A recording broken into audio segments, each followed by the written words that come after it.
A Debate con Gabriel Camacho.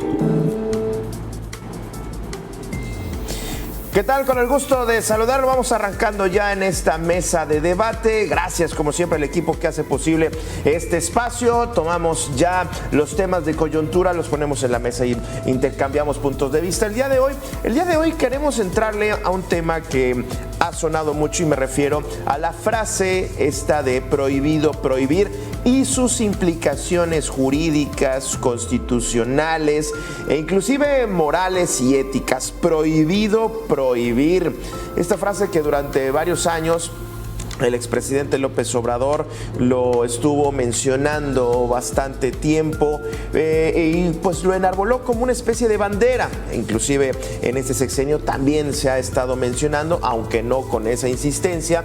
Lo cierto es que esa frase pues queda volando, sobre todo porque en México estamos viendo ciertamente algunas prohibiciones por parte del Estado mexicano.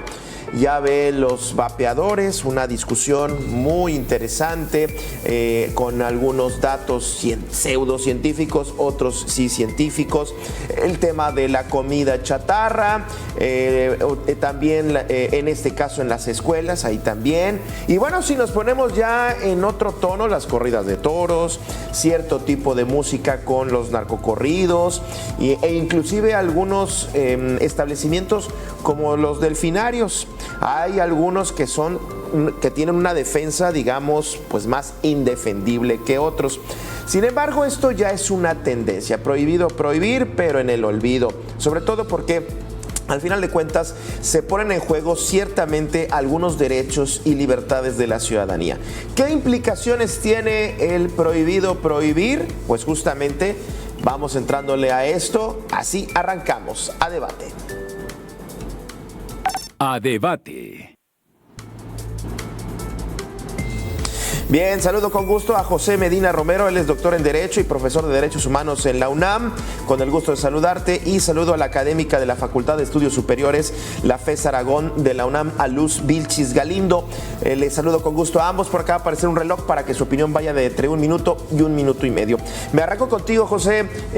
Doctor, ¿qué implicaciones tiene esta frase de prohibido prohibir? Al final de cuentas terminan prohibiendo, pero no sé qué tanto los gobiernos, en este caso, en esta administración, también podemos ver algunos casos en administraciones pasadas, qué tanto los gobiernos determinan prohibir acciones, prohibir ciertos artículos. ¿Cuál es la pulsión que tienen los gobiernos para prohibir? José, adelante.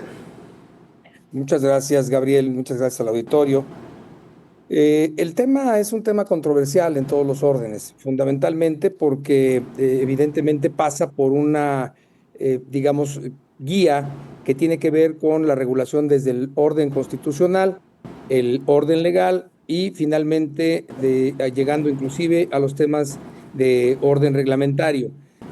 Con esto lo que estoy posicionando es que no solamente a nivel constitucional se dan regulaciones que pueden afectar la libertad de las personas en el sentido de prohibir o de restringir esa libertad personal que tenemos todos en función de nuestros propios derechos, de los derechos fundamentales de cada ciudadano en nuestro país. Cuando se hablan modificaciones como las que se han venido presentando, sobre todo en el sexenio pasado, del 2020, 2021, 2022, en el 23 creo que se amainó un poco, pero en el 24 y en el 25, ahora ya con la actual administración, hemos tenido temas muy, muy interesantes, como tú los mencionabas en la introducción, que tienen que ver con la limitante en el ejercicio de la libertad, de la autonomía personal.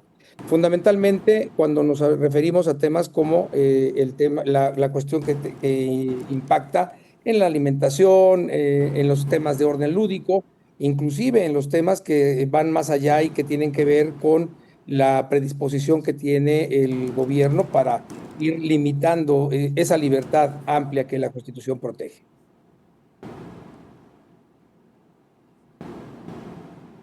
Bien, en este sentido, Y siguiendo para poner el tema en la mesa y arrancarnos, ¿tú desde qué perspectiva, dónde ves estas pulsiones que tienen los gobiernos para prohibir? Entiendo y bien esto de los ciertos órdenes o dimensiones constitucionales, reglamentarias y legales, por supuesto. No es cualquier cosa, no es una decisión, pero vaya que el gobierno tiene ciertamente estas inclinaciones para prohibir ciertamente algunas cosas. Luz. Yo creo que es importante mencionar, y desde donde yo lo estudio es desde la sociología, y donde es importante considerar los contextos y los territorios. Y en ese sentido, prohibir tendríamos que contextualizarlo, cómo, cuándo y dónde, ¿no? Y en qué momento, en qué lugar, con qué población. Y aunado a la normativa, como nos decía nuestro compañero. Entonces, prohibir en 2020 no es lo mismo que en el 2025, porque las sociedades, los grupos de población van cambiando. Entonces, y eso nos lleva a otras dos áreas, que sería la ética y la moral, ¿no? No era lo mismo un narcocorrido hace 5 años que actualmente. Entonces, ver esa variabilidad de matices en las poblaciones y en las sociedades, y particularmente, pues, en nuestro país, es un país que no es homogéneo, ¿no? Tenemos una heterogeneidad de poblaciones, de personas, de características de un estado a otro.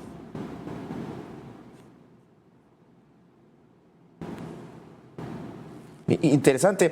Y fíjate, si seguimos hablando justo contextos y territorios, esta frase de prohibido prohibir, que surge, digamos, en el 68 en Francia con movimiento estudiantil liderado por De Gaulle, pues digamos, ya básicamente pues no sería lo mismo, ¿no? Por supuesto que no, en ese contexto del 68, un gobierno represor, la libertad de prensa, y en eso, no sé si esto de pronto se convierte en una especie de trampa, José, en términos, como bien tú comentabas, constitucionales, legales y reglamentarios, porque al final de cuentas, pues sí se están prohibiendo cosas, o se tienen que ciertamente prohibir cosas que quizás nos puedan hacer daño. No lo sé. Desde tu perspectiva, ¿cómo lo observas? Bien, coincido totalmente con el punto de vista de la doctora Luz Vilchis, porque el contexto temporal para la aplicación de este tipo de disposiciones constitucionales, legales y reglamentarias también pasa por otro tamiz, que es el tema geográfico y la condición que guarda la regulación en una entidad, en otra, en un municipio o en la federación en su conjunto. Por ejemplo, el tema hablando de antecedentes en relación con el prohibido prohibir, tenemos la ley seca, que es algo que creo que está perfectamente bien, digamos que naturalizado en el tema cultural para todos los que hemos ejercido el derecho al voto, en donde normalmente se aplica este dispositivo normativo por el cual queda prohibida la venta de alcohol durante las jornadas electorales. Esto para, proteger, para darle viabilidad a un proceso en donde hay una participación masiva de ciudadanos que van a ejercer su voto. Y ahí la prohibición es tajante, no se permite la venta de la bebida. Pero ojo, una cosa es la disposición normativa que prohíbe la venta y otra cosa tiene mucho que ver con la libre disposición que tiene la persona para generar nuevamente un consumo con bebidas compradas días antes. Es lo mismo que sucede cuando hacemos una reglamentación que pretende acabar de raíz con un problema y se quiere hacer desde el derecho. El orden normativo no necesariamente va a cambiar la realidad.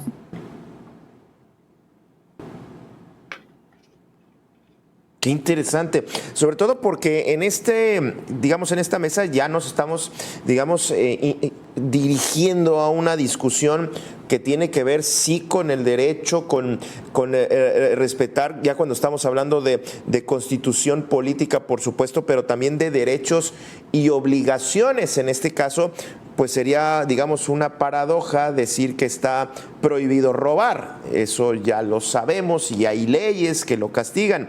En este sentido, la frase que el presidente López Obrador estuvo mencionando, pues se volvió una especie de mantra, pero digamos, no sé si un sinsentido, teniendo en cuenta que ya existen normas, existen leyes, reglamentos, existen derechos. Luz, parecería que sería un sinsentido.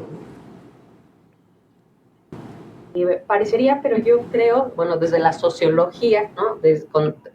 Contextualizado en nuestro país, que cuando se prohíbe algo, parece que hay que hacerlo, ¿no? Porque eso prohibido es lo que tenemos que realizar. Entonces, esto en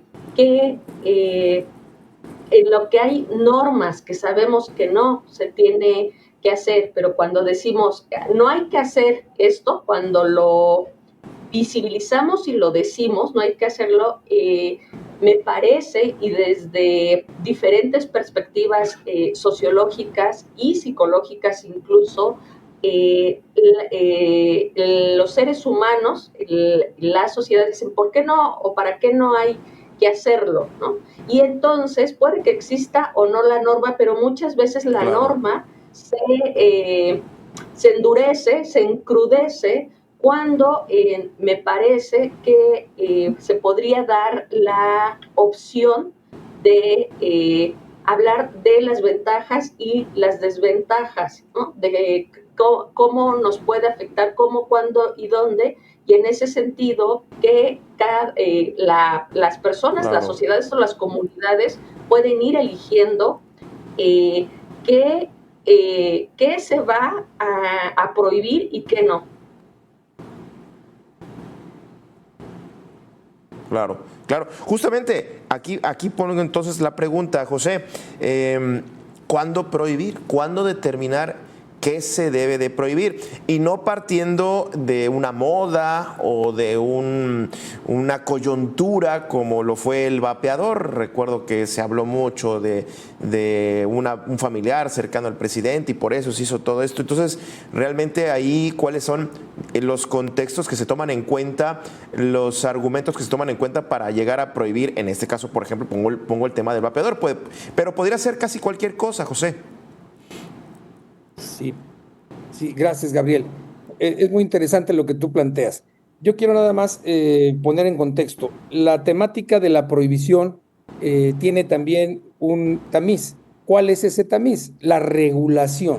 O sea, una cosa es establecer normas que prohíban, en este caso, por ejemplo, el consumo junto a la modificación constitucional para elevar a rango constitucional la prohibición en la venta de los vapeadores. También se pegó algo que es de alto impacto y que también nos tiene a toda la sociedad pendiente de lo que es la lucha contra el narcotráfico y el crimen organizado, concretamente en relación con el tráfico del fentanilo. Recordaremos que esa modificación constitucional de los vapeadores también se fue de la mano con una temática en relación con el fentanilo. A ver, yo diría, la parte del fentanilo, por supuesto que nadie estaría en su sano juicio haciendo una defensa en el sentido de que es la libre disposición de la persona la que puede permitir o no el consumo del fentanilo. Es una droga ilícita.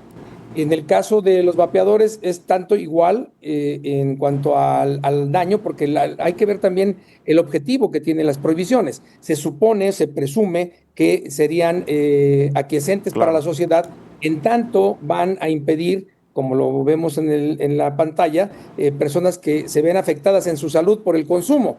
Pero de ahí a que el simple limitante por la prohibición expresa constitucional o legal lo logre, eso es una gran diferencia.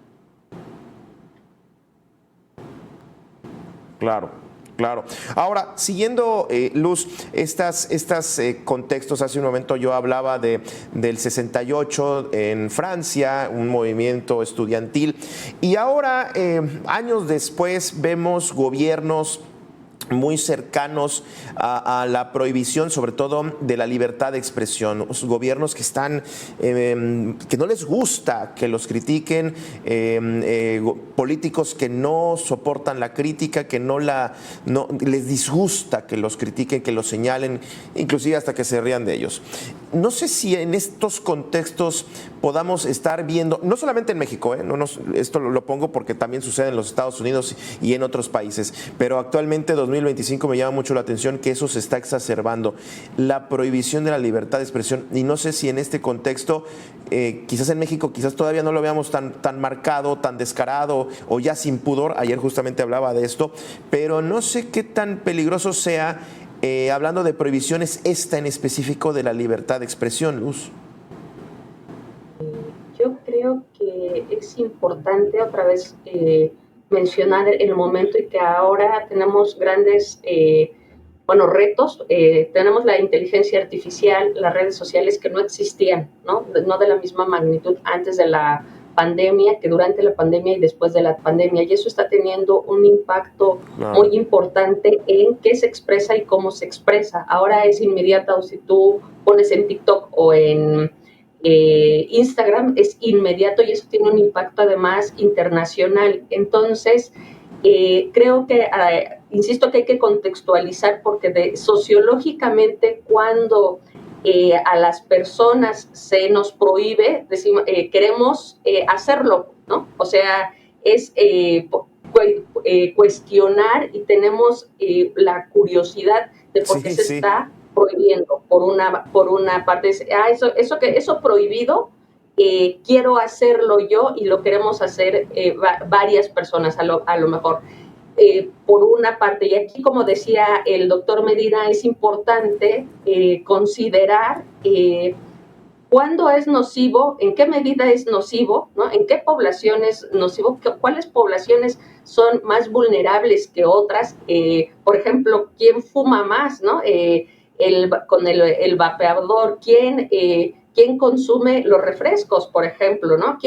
¿Cuándo prohibir?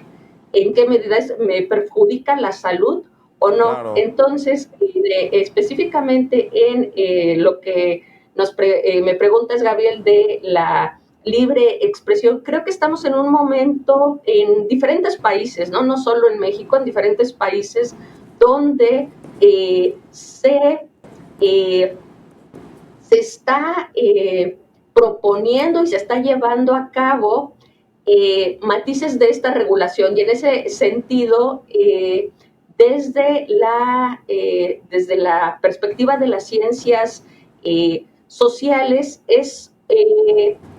nos permite dar algunos elementos de reflexión, como incluso en dónde se quiere prohibir, ¿no? Porque no es lo mismo que tú prohíbas actualmente en la televisión, claro, o en las redes sociales, o que se cree alguna ley de qué tipo de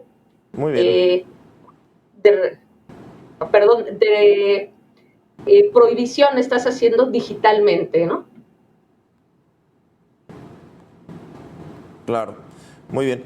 José, para cerrar, ¿tú observas algún riesgo, ya hablando de prohibiciones que hemos estado observando en otros países sobre la libertad de expresión, sobre la censura? ¿Ves riesgos, José, ya que andamos en esto de las prohibiciones? Sí, sin duda. Es muy delicado que la intervención del Estado se permita en el ejercicio de la libertad de expresión. Recientemente tuvimos el caso en Estados Unidos, es de hecho uno de los temas de conversación digital más interesantes que se han presentado en las últimas 24 horas, porque se dio una limitante en cuanto a la participación de un artista destacado que hace comedia y que hizo una serie de comentarios para un público de manera ofensiva en relación homicidio de un líder en Estados Unidos.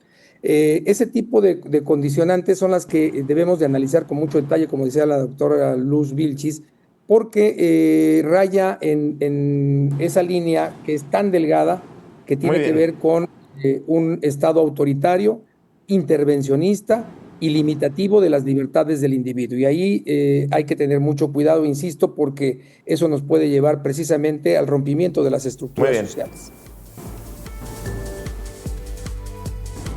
Oye, José, y ya estamos en la línea, que me parece, lo estamos viendo muy cerca, como bien dices, el caso de Jimmy Kimmel. José,